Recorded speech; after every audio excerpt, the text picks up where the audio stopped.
Innovation, disruption, and big issues. This is Business Game Changers with Sarah Westall. Welcome to Business Game Changers. I'm Sarah Westall.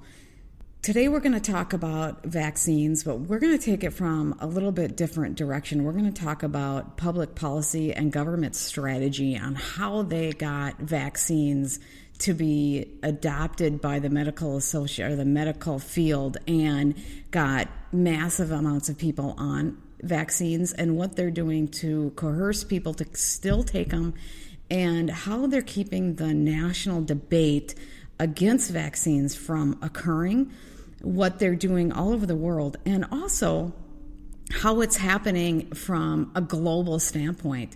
I have Judy Wilyman coming on the show. She was a science teacher for 20 years and then decided to go back to school, and she got her PhD in public policy, looking specifically at vaccines and how the government handles vaccines. And she was surprised by a lot of what she learned. And since she was awarded or earned her PhD, she has been appalled at how she's been treated by people in the field and by the media, and how she's been shut out and ridiculed, not by the scientists and the establishment that will take time to listen and look at her research, but by people who aren't educated or by people who won't even look at the research. So that's what we're going to talk about, and it's a really interesting conversation that we have. So let's welcome Judy Wilyman to the program. Hi, Judy. Welcome to the program. Hi, Sarah. Thank you for having me. I'm really glad that you decided to join because you have one of the most unique perspectives on a really important issue, being vaccines, and also how the government is managing it and what their strategies are and how they're hurting people or gathering people to do what they want. And you had an interesting background. You were a science teacher for 20 years. And then you went on and got your PhD in public health and focusing on vaccines. Why did you decide to focus on this? Well, it was interesting being a science teacher during the 90s because, of course, we were on the front line seeing all these children in the schools. And it became obvious that there was this huge increase in the autism, but also chronic illness, such as the allergies, anaphylaxis, ADHD, neurological disorders, speech delays. And of course, teachers and principals were wondering what was causing this explosion in these illnesses. It literally increased fivefold. So at that time, I was starting to have children, and I was introduced to the vaccination schedule, and I saw how many vaccines were on the schedule. And it occurred to me, well, what's in the vaccines? We need to look at these ingredients because this is an environmental toxin that all children are getting, and therefore you would observe an increase across the board in children.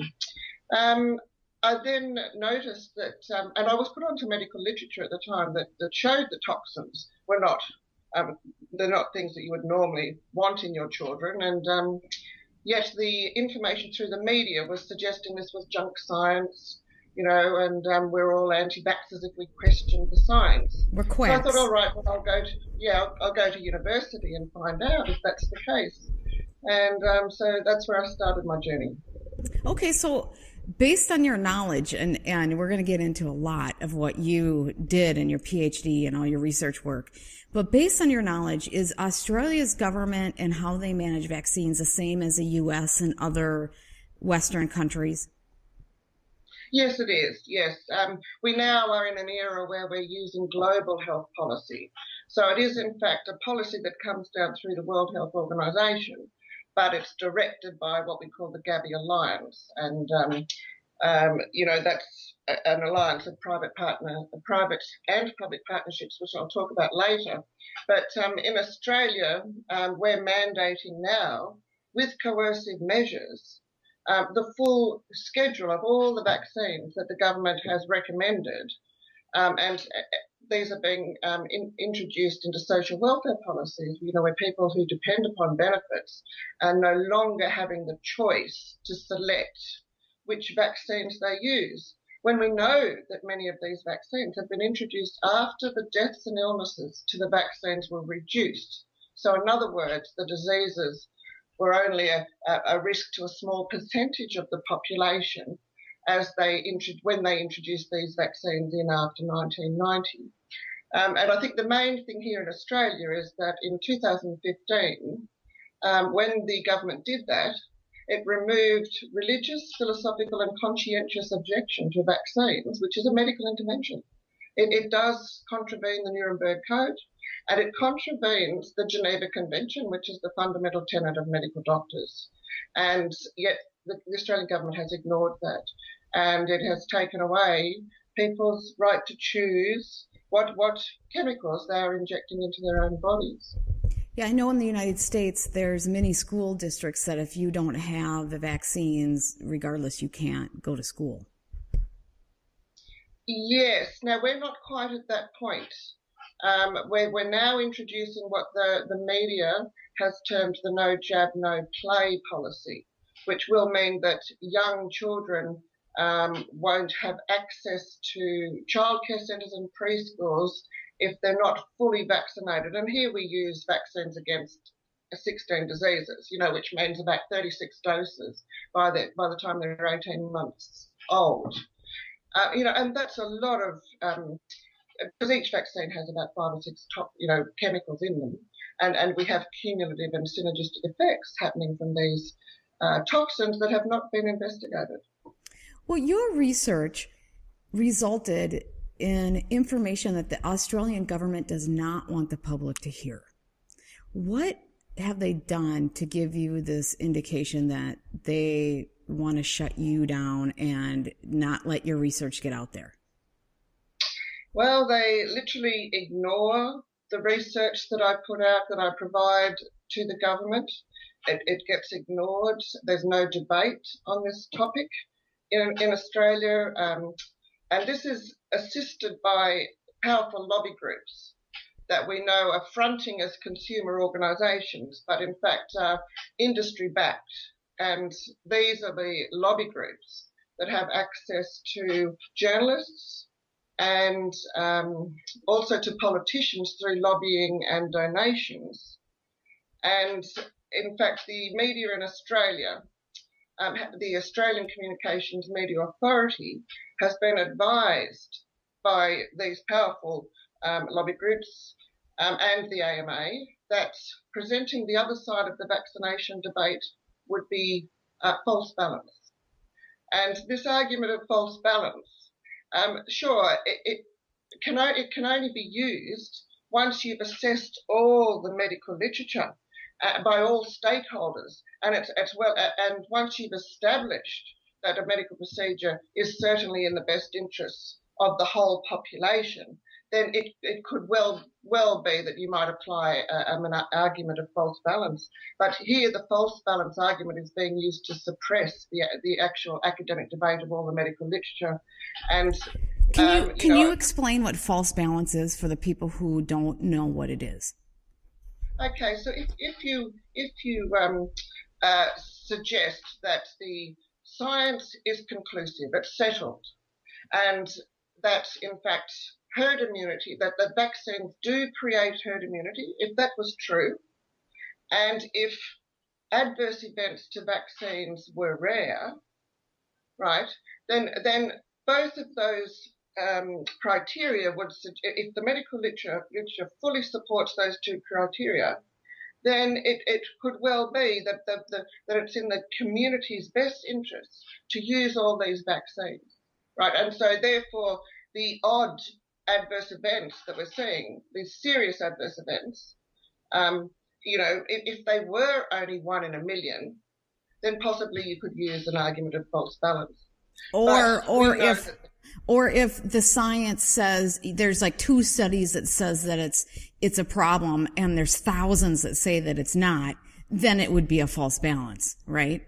That's correct. But you see what we have here, science today, and particularly with vaccines, the majority of studies on vaccines, safety and efficacy, are carried out by the pharmaceutical companies. They're performing their own research, and it's not being independently assessed.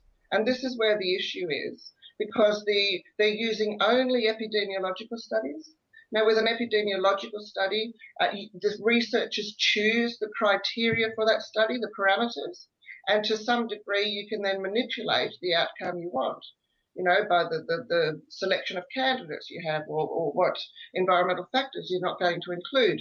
And in fact, no vaccine is trialled in animals. That animal evidence of what a single vaccine, what health effects it has in the animal, and even what health effects the combined schedule has in an animal, has never been tested, in properly designed studies using inert placebos.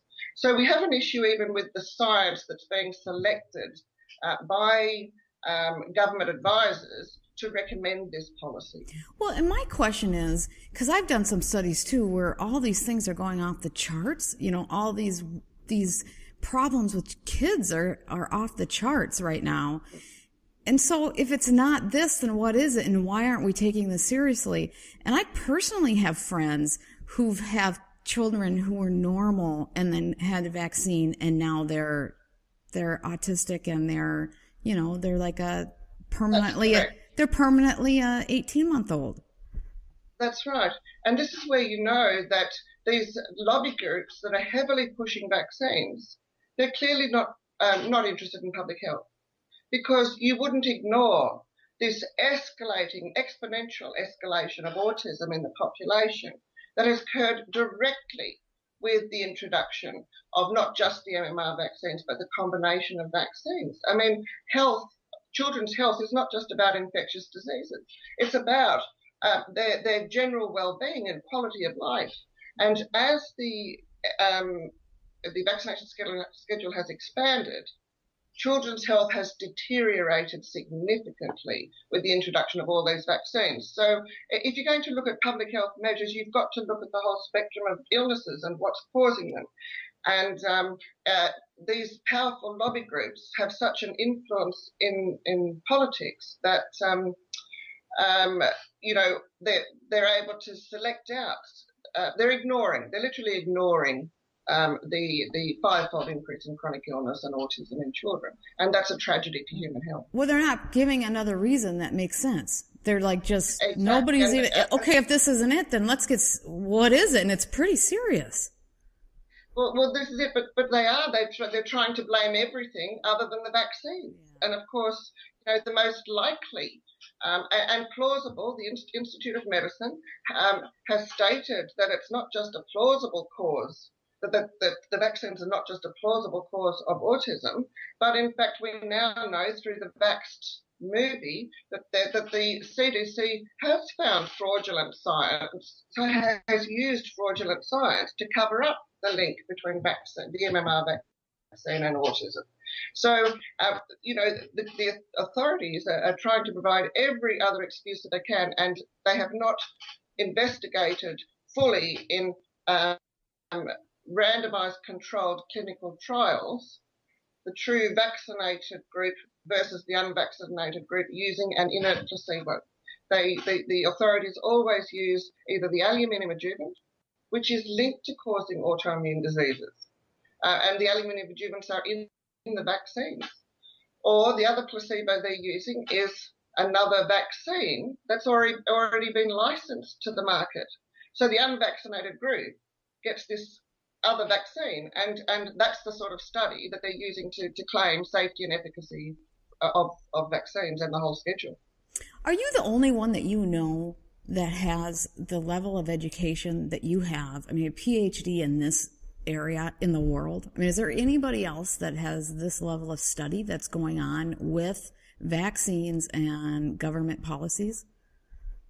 Yes, there are. There are doctors that would like to speak up, and in fact, many of them are. They're speaking up through the International Medical Council on Vaccination, but also through the exposure of the vaxxed the fraudulent science from the CDC. We now have Dr. Suzanne Humphries, that's from the US, who's travelling around, and she also is exposing from her medical background the lack of herd immunity. That we know that's a myth. We know that the vaccines do not create herd immunity in the population, and we know that the government is not properly monitoring the adverse events from vaccines.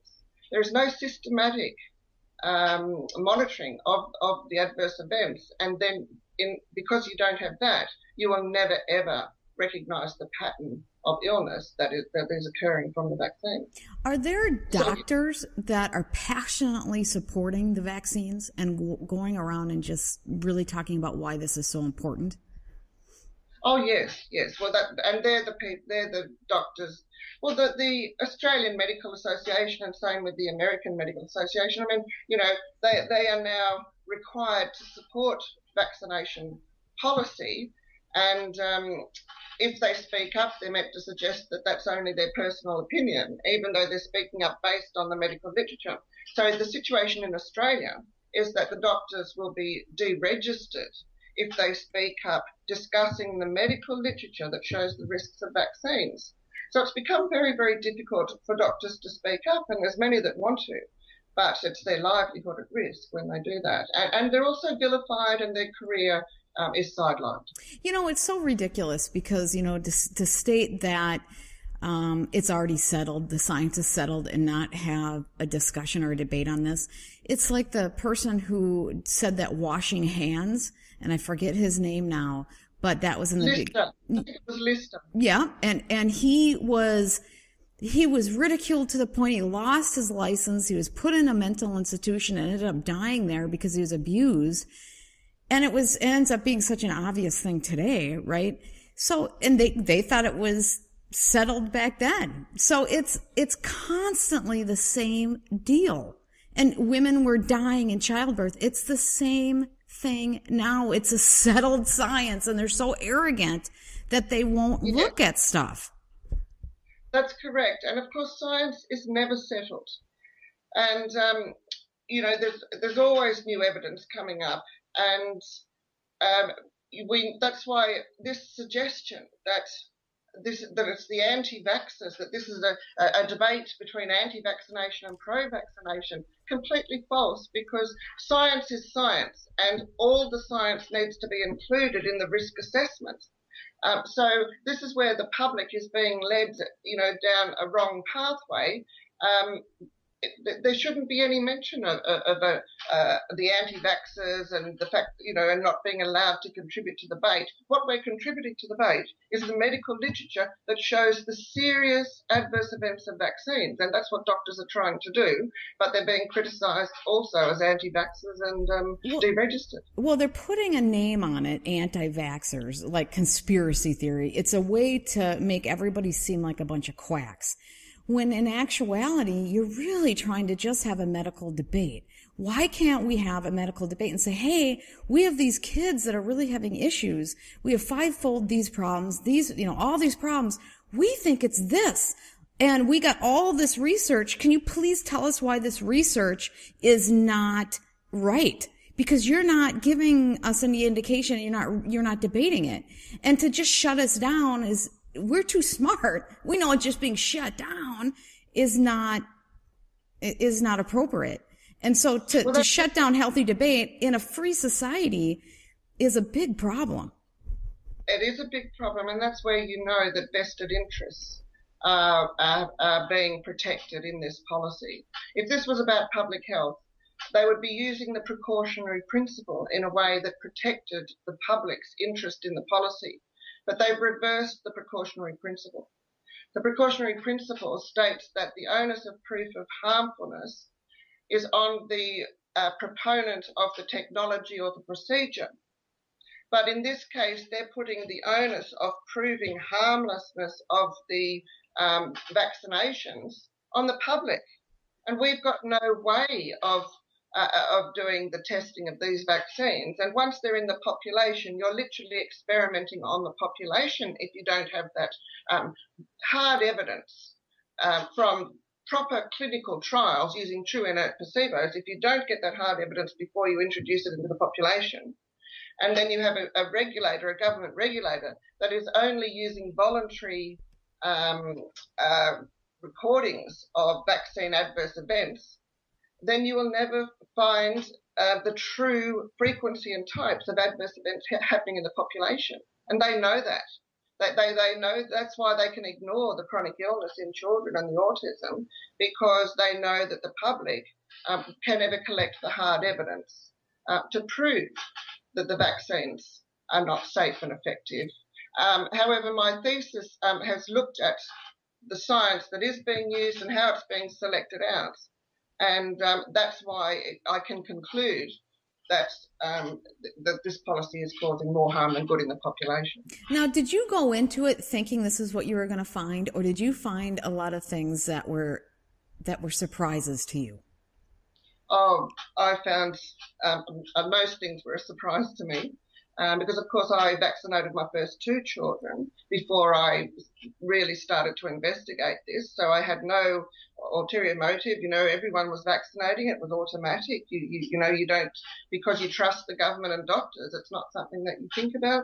And so, I thought, well, I'll just go to university and see how many of the vaccines are necessary and why we think that injecting these ingredients into children would be healthy.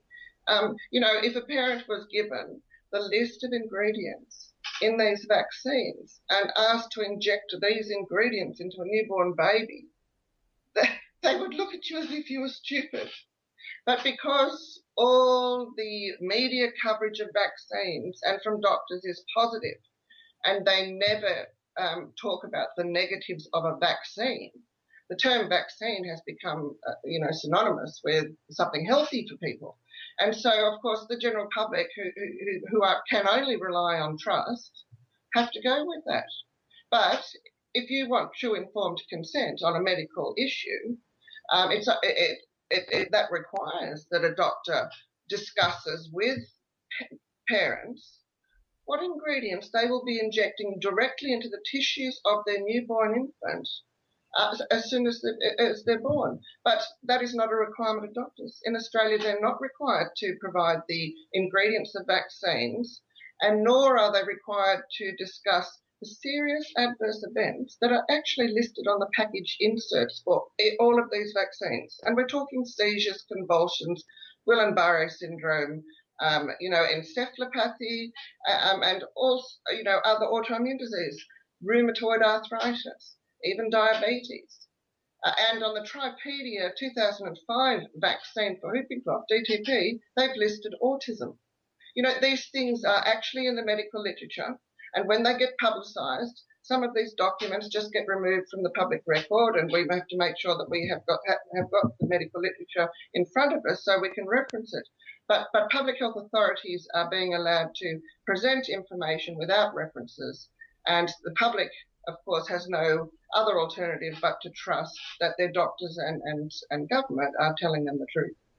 Well, one thing I noticed in your thesis is that you discuss the global vaccination policies and human rights, and that global policies are really what's happening. Can you talk about that a little bit?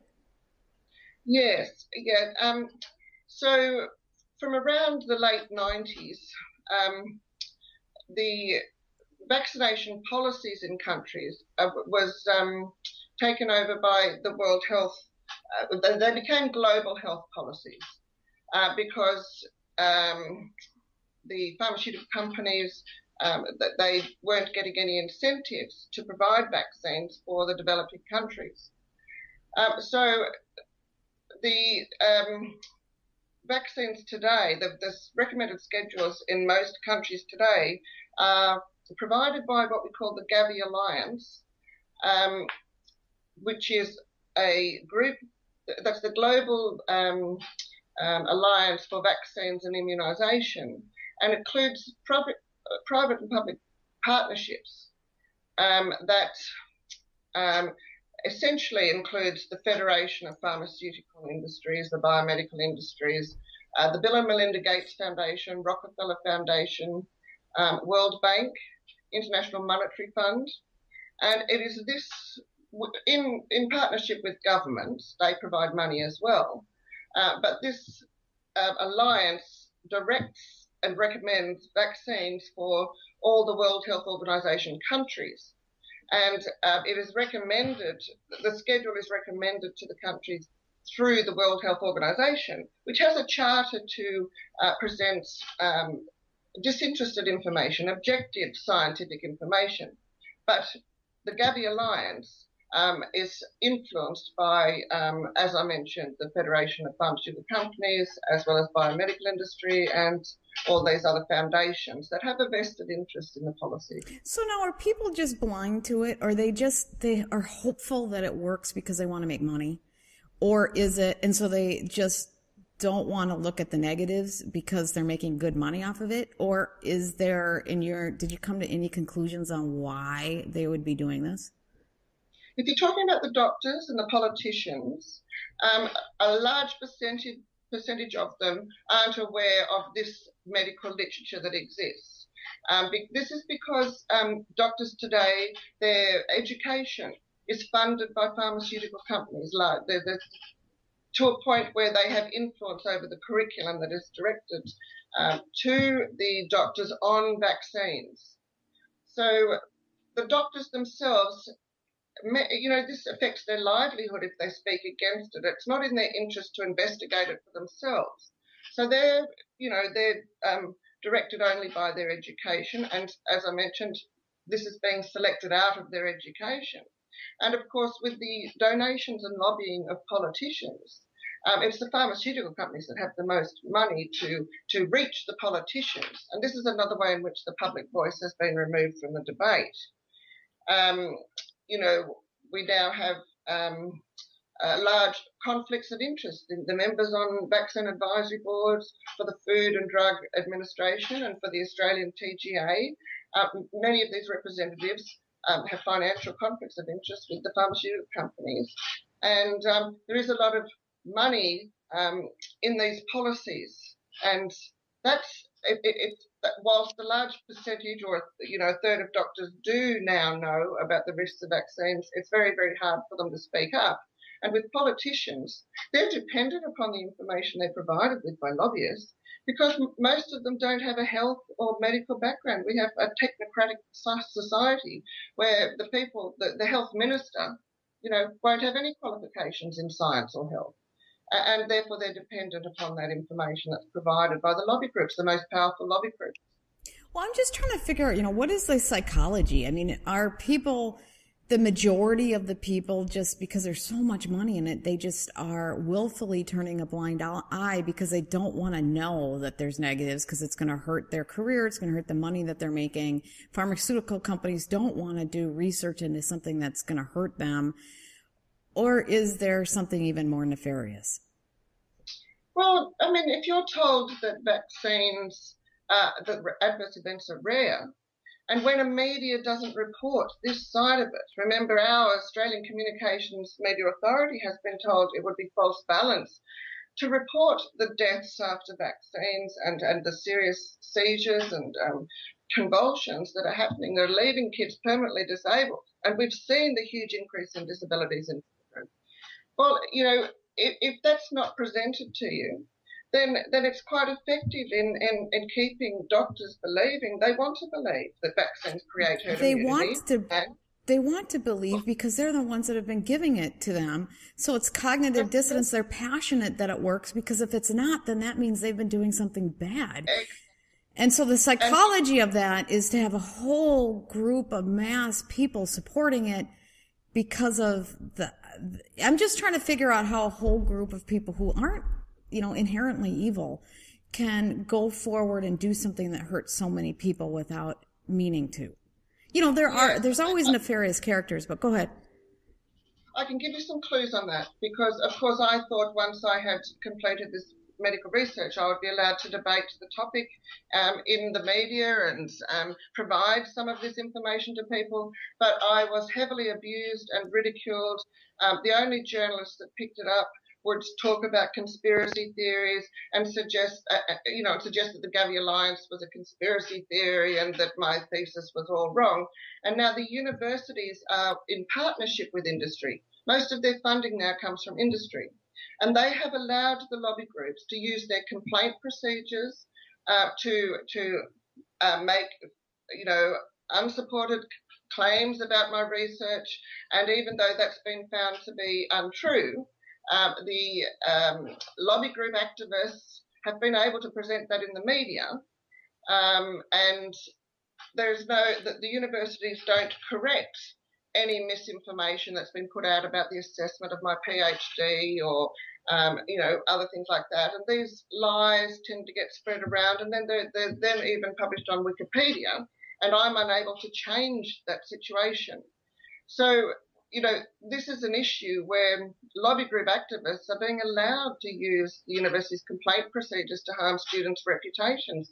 And I have been, myself and other professionals, doctors who are speaking up on the issue, are getting named and shamed on social media websites where they're allowed to abuse and ridicule and put out lies. And when we make complaints to the authorities, the appropriate channels won't follow them up because, of course, they're being controlled by the two myths, which is that vaccines are necessary to protect the community and that vaccine adverse events are rare.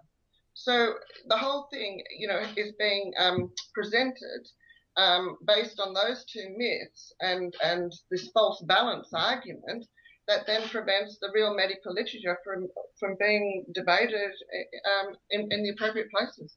Well, chiropractors at one point, the American Medical Association tried to shut them down. This was in the 60s, 70s. They made them out to be complete quacks, tried to shut down the whole industry. But now, 30 years later, they're well received and respected by the majority of the citizens of the United States. A lot of people go to chiropractic. They know it works because we all have felt the difference. So, I'm wondering if that's, anytime it seems like the same sort of deal. Now, the American Medical Association did it because they were threatened by chiropractors and they had a different concept going.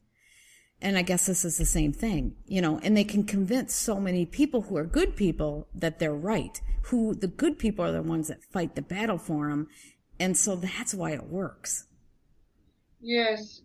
See, in Australia, the chiropractors and natural health industry have been heavily attacked. And our media is much less diverse than yours. Rupert Murdoch owns almost 80% of our media across the country. And this is where you get an echo chamber for the ideas that they want to put forward. And if you've got control of the media, you have control of the behaviour of the public. And that's how, in fact, infectious diseases were controlled in the early part of the 20th century. The mass media promoted healthy lifestyles with hygiene and nutrition and breastfeeding, and the sanitation improved. And so by encouraging the public to participate in all these lifestyle and public health reforms, by the mid-20th century, so 1950, infectious diseases were only considered a serious concern in developing countries. So, and then this issue was always considered a public health issue right up until 1970. But in 1970, they made it a medical issue and handed the policy over to the medical practitioners.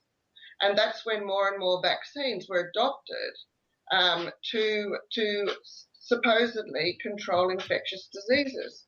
But you see, by 1970, it was well known that in developed countries, diseases like measles, chickenpox, whooping cough even, the viruses were around, the bacteria and viruses were around, but the cases were either mild or asymptomatic, subclinical in the majority of cases. That's the majority of cases. So, and it is beneficial for a child to get infectious diseases over the age of 1 because it gives long-term immunity. That's your community protection. And that's where the term herd immunity originally came from. So the deaths and illnesses to infectious diseases had declined by 1950 simply because of the reforms in sanitation, hygiene, nutrition, smaller family sizes, breastfeeding. And that's when, the fact that industry and the medical fraternity had joined up in a partnership and then decided that, well, vaccines, let's see if we can eliminate these diseases. And that's why they started using many, many more vaccines after 1970. And it was from 1970 onward that the autism rate started to skyrocket. Between 1970 and 1990, the autism rate was about 1 in 10,000. So it was starting to increase then, but it was the introduction of the MMR vaccine and numerous, 7 or 8 vaccines through the 90s and 2000s. And we now today have an autism rate of 1 in approximately 50 or 60 children. And this is a crime against humanity. And what do you say? It is a crime against humanity. It is. So what do you say to the people that say autism isn't that bad? They just now can detect it better. Well, they're clearly not parents of autism and have never experienced the disease. These parents are now lifetime carers for a child that will never reach its potential in life. And there's millions of these.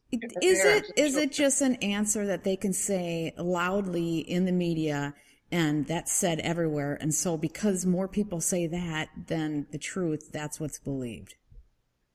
That's right. They're trying to downplay these new diseases that they're now calling the new norm. They're not the new norm. We know that they weren't around before the 1990s. And you have your charts.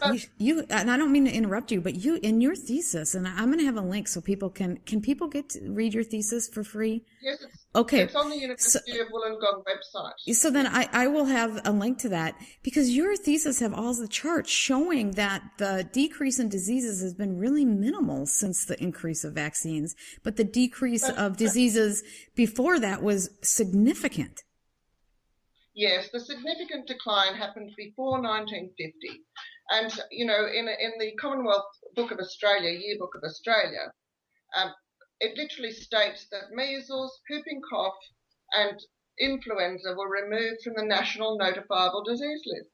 This means that it wasn't worth monitoring these diseases anymore because the majority of cases were mild. And they knew that it was beneficial to the population. And it was also known that many of the vaccinated children are still getting the diseases they're vaccinated against.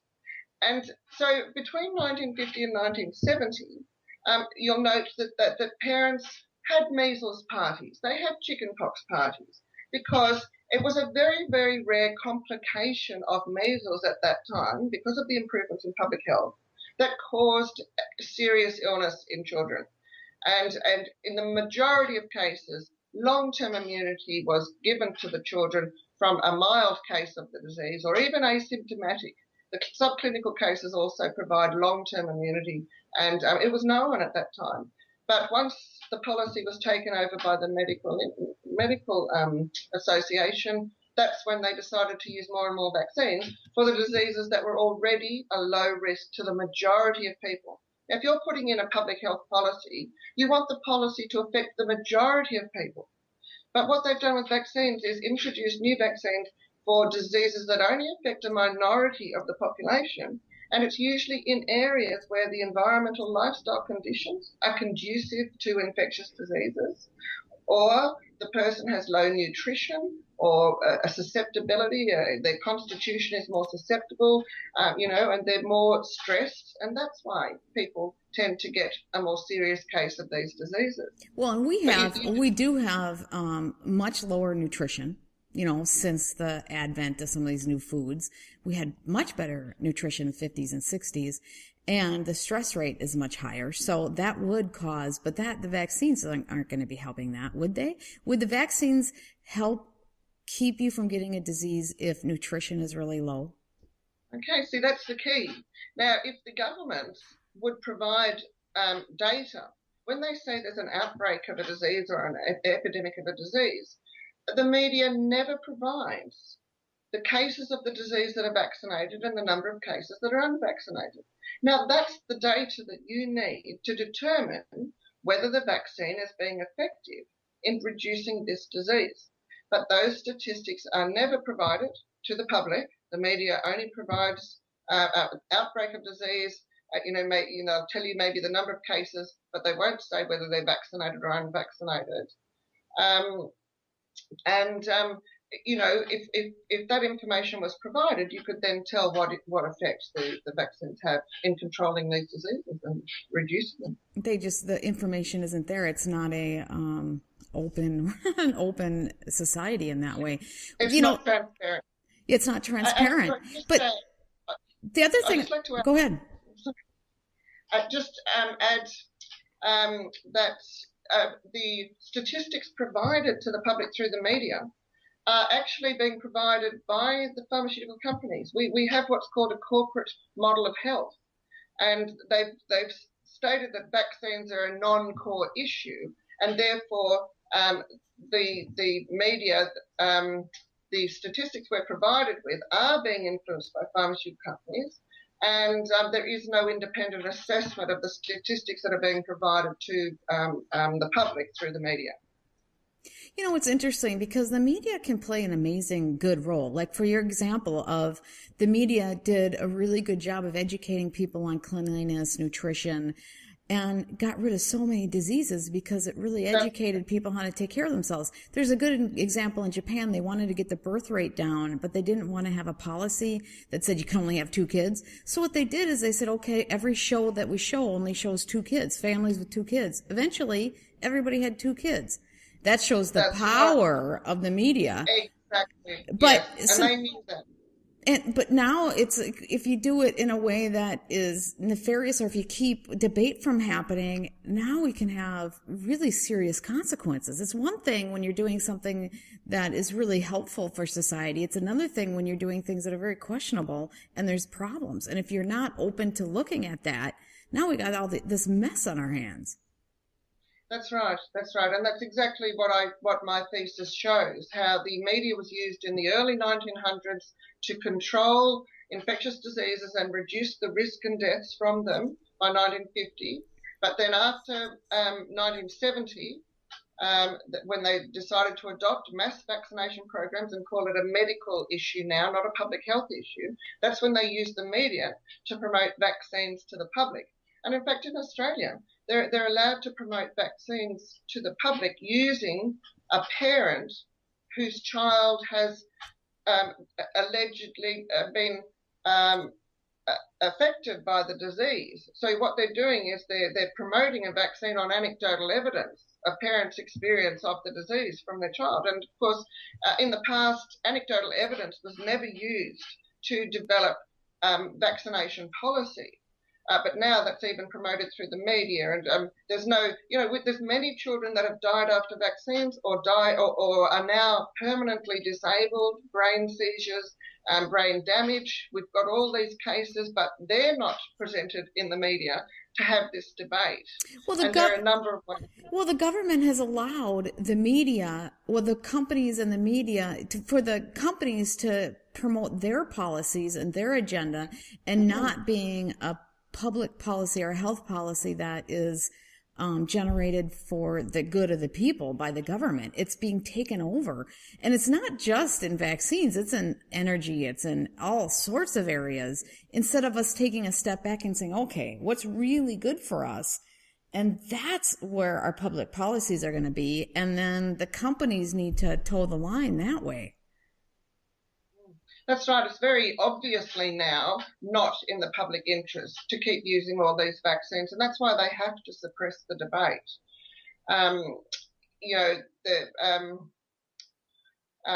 We literally have the fox in charge of the hen house with regard to vaccination policy. There's a revolving door in government with regards to health department ministers, and even the health minister themselves. They have declared, both in the US and in Australia, they've declared financial conflicts of interest with several pharmaceutical companies, And they're the ones that are advising our health ministers, who don't have any qualifications in health, on vaccine policy and recommendations for the program.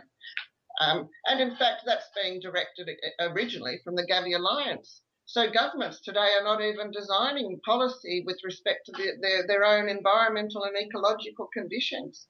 This is a one size fits all for developing and developed countries.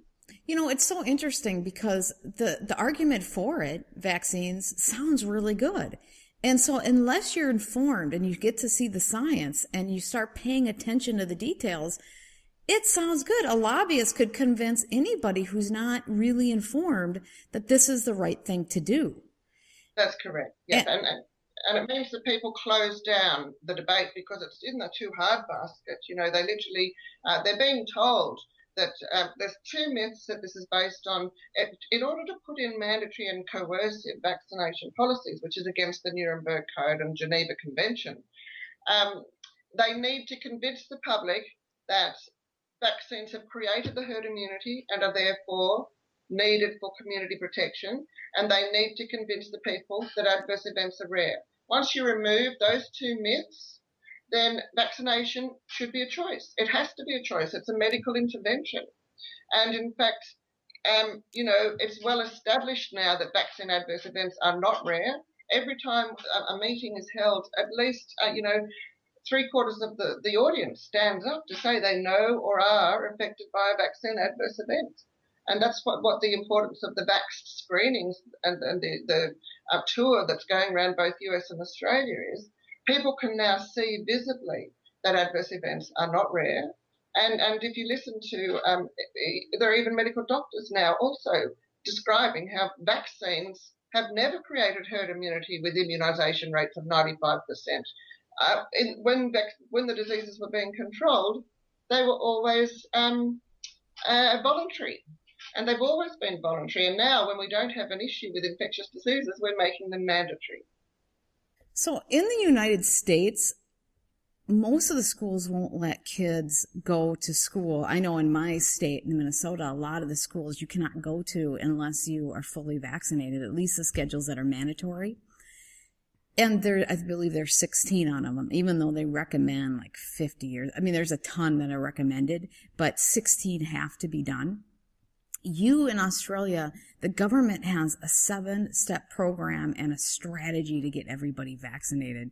And your thesis discusses it and all the different things that they do, their strategy to get people on board.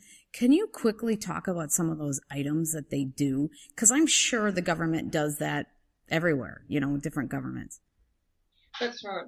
Yeah, the strategies they're using are to emphasise the importance of vaccination without actually making it, you know, legislating in law that they have to do it. And it is effective, particularly when you have the media promoting how wonderful vaccines are. So, yes, up until literally 2015, vaccines in Australia have been voluntary, but most people have been using them because of these strategies that they're using. And the strategies include financial payments to doctors for each child they vaccinate. They also include a financial payment to medical practices from usually donated from pharmaceutical companies to raise the immunisation rate of under 4-year-olds in the community. And the other strategies just involve greater surveillance of infectious diseases and reporting on that so that everybody hears about every case of a disease, even if they're not serious. You know, and if you do that and then don't report on the damage that these vaccines are causing, and of course much of the damage is not actually being recorded because there are delayed reactions to vaccines. It's well known, and some of the vaccines cause autoimmune diseases. But if they're not reported within a certain period of time, then they won't get recorded. And in fact, many of them, even personal judgments of doctors and government regulators will ensure that they don't get reported anyway because they'll make a decision that it wasn't related to the vaccine. So, of course, you know, they're all very grey areas where diseases can be manipulated to look like there's an outbreak simply because you're publicising all the non-serious cases of the diseases that would otherwise go unnoticed. So yes, that's how it's been promoted up until 2015. And then once there was a lot of parents concerned about the issues with vaccines, and once we started speaking up, we noticed that they were coming down harder with the regulations. And in 2015, they introduced what we call the no jab, no pay, which meant that social welfare benefits to parents with young children were dependent upon getting all the vaccines. Again, no selective vaccination. And when we tried to get the public health authorities to debate this policy before it came in, we organised a forum, a public forum at the University in Sydney. And we invited 45 public health officials and government officials, the health minister, the social services minister, and all of them declined to attend. Even our prominent directors of our vaccine research and surveillance teams all declined to come and present the reasons why. Now, at a time in our history when infectious diseases are a low risk and not around us, why are we now going to mandatory and coercive policies when it's always been voluntary? You know, what's so interesting is how people are so easily manipulated and afraid to do things, and the herd mentality is so strong. They just simply won't even confront something like this. So how bad does it have to get before people will start taking it seriously? I mean, I know people are, but how bad does it have to get before the government itself? People have to rise up, or do you think they will start to acknowledge it at some point? No, people will have to rise up. The vested interests are too powerful in this particular issue. We have lobby groups. We have a lobby group in Australia called the Australian Skeptics Incorporated, and their purpose is supposedly to prevent pseudoscience being used in scientific issues and presented to the public through the media. And they are pro-vaccination. So they're actually using a deceptive title, and they are very powerful in most media and institutions in Australia in influencing what information is being provided to the public.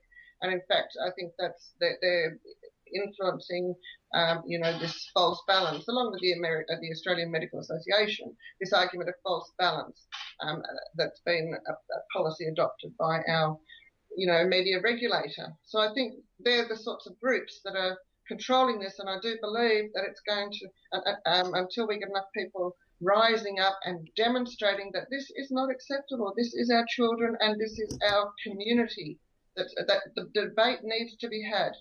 If we don't have the debate, by 2032, they're predicting that 1 in 2 children will be autistic.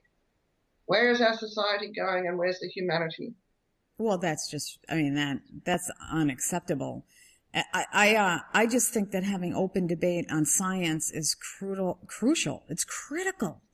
And That's this correct, is another area that is very critical in. I think they're afraid that if they have the open debate, that people won't want to do vaccines, and they think those people truly believe vaccines is beneficial. That's the good people. There might be other people that don't care because all they want to do is make money. But I do believe that a lot of people have the right intentions, and so they're afraid that if they even talk about it, then masses won't do it, and then there'll be harm to the community. But if they don't do it and this is real, the harm is already too great.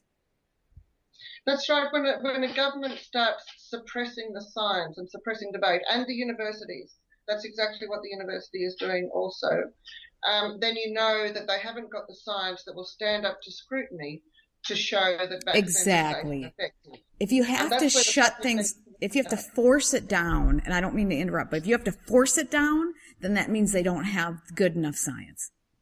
That's correct. And you see, science, it needs to be scrutinised by all stakeholders, and they're not allowing that. And I think that's the most powerful thing in waking the public up and saying, hey, this policy isn't in the public interest. There's no transparency. There's no debate. We need to protect ourselves, and we need to protect our human rights, because the governments are ignoring the international human rights covenants that should protect our rights. And interestingly, even though US has a Bill of Rights, again, that doesn't seem to have prevented these coercive and mandatory vaccination policies from being introduced. I mean, Australia doesn't have a Bill of Rights. So Well, but yet the same thing's happening. yeah, there's a big argument now on enforcing the Constitution because there's been abuses quite a bit. This is one of them.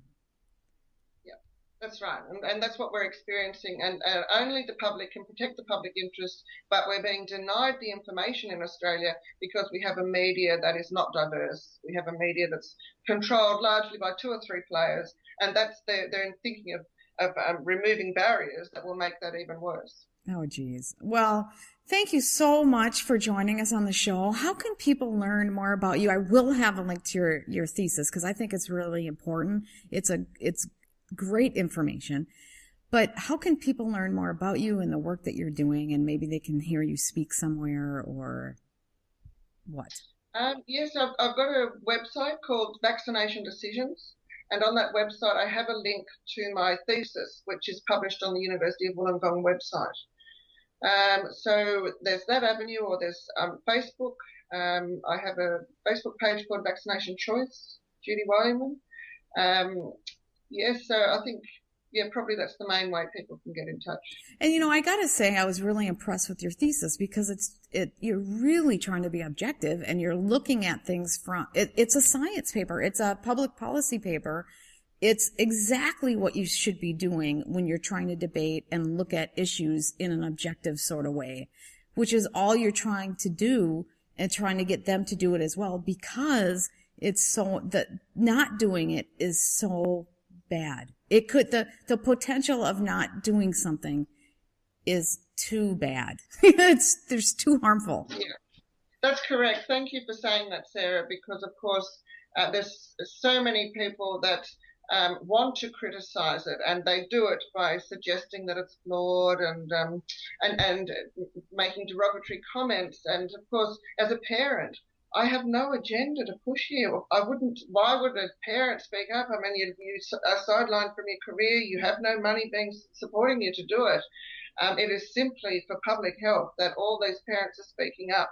And it has been hard when the lobby group activists are allowed to say whatever they like about my thesis, regardless of the support that it's got from academics in universities. Yeah, well, I guess that's why I go back to what was his name again? The hand washing. Listener.